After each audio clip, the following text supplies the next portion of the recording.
Ili usipitwe na matukio mbalimbali na uwe wa kwanza kutazama video zetu, tafadhali bonyeza neno subscribe hapo chini ya video hii, kisha bonyeza alama ya kengele itakayotokea. Asante.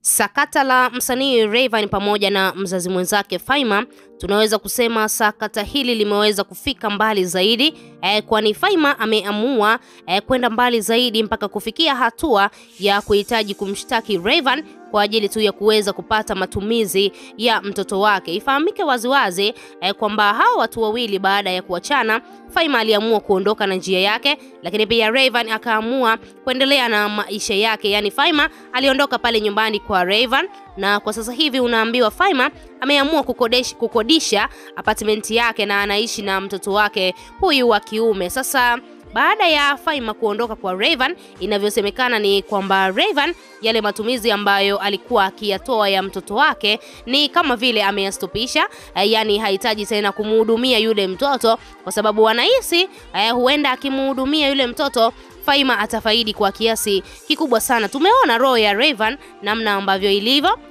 Amefikia hatua mpaka ya kunyang'anya Faima lile gari ambalo gari hilo alimzawadia katika siku ya wapendanayo, na unaweza kuona lile gari lilikuwa linamsaidia hata Faima bana kumpeleka mtoto shuleni na kumrudisha. Sasa Rayvanny baada ya kuachana na mzazi mwenzake hakuhitaji kabisa aendelee kubaki na kitu ambacho yeye binafsi alikigaramikia kama mwanaume, akaamua kufuata gari lake.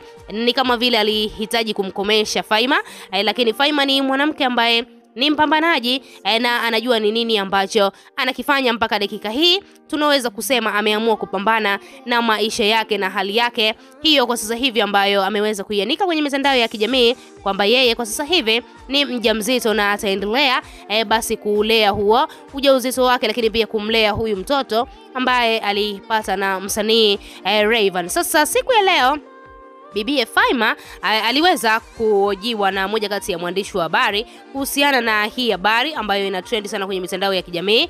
Inasemekana kwamba Faima alikwenda kumfungulia mashtaka msanii Rayvanny, lakini habari hiyo haikuwa rasmi kwa sababu Faima yeye mwenyewe hajawahi kuongea hicho kitu. Sasa akaulizwa, vipi kuhusiana na mpango wako wa kumshtaki Rayvanny, kwa sababu kuna story ambazo zipo kwenye mitandao ya kijamii. Inasemekana kwamba wewe tayari umekwenda kumshtaki msanii Rayvanny kwa ajili tu ya malezi ya mtoto, na Faima alijibu hilo swali na kudai kuwa kwa sasa hivi Rayvanny ameamua kutulia na wala hatoi chochote kuhusiana na mtoto wake. Sijui ni kitu gani ambacho anakifikiria. Na Faima akadai kwamba Rayvanny alipokwama yeye alitoa ada ya mtoto ya shule yote, na kwa sasa hivi mtoto hawezi kudaiwa ada ya shule mpaka atakapo maliza, yani mwezi wa 12 utakapotamatika, labda tufikirie hapo Januari. Lakini Faima tayari alikwisha lipa ada yote ya mtoto wake, lakini anadai kwamba yule ni mtoto wake na anatakiwa aendelee kumhudumia, na ndio maana ameamua kwenda kumshtaki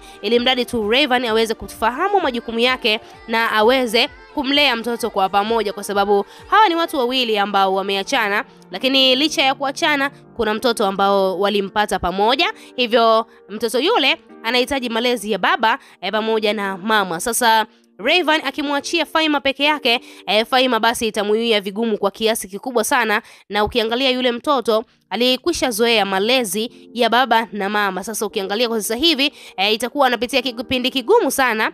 Ukiangalia Faima yeye peke yake ndiye ambaye anamlea huyo mtoto, na Rayvanny kama vile ameamua kukaa kando na kufanya mambo yake. Sasa Faima ameamua kumshtaki msanii Rayvanny ili mradi tu aweze kufahamu majukumu yake, lakini pia aendelee kumlea huyu mtoto kama baba yake, yani aendelee kuwajibika kama baba na sio kukaa kimya tu na kuongea maneno mengi kwenye mitandao ya kijamii. Wewe kama shabiki unalipi la kuzungumza? Tuachie maoni yako, lakini pia usisahau kusubscribe, kulike na kutani on notification.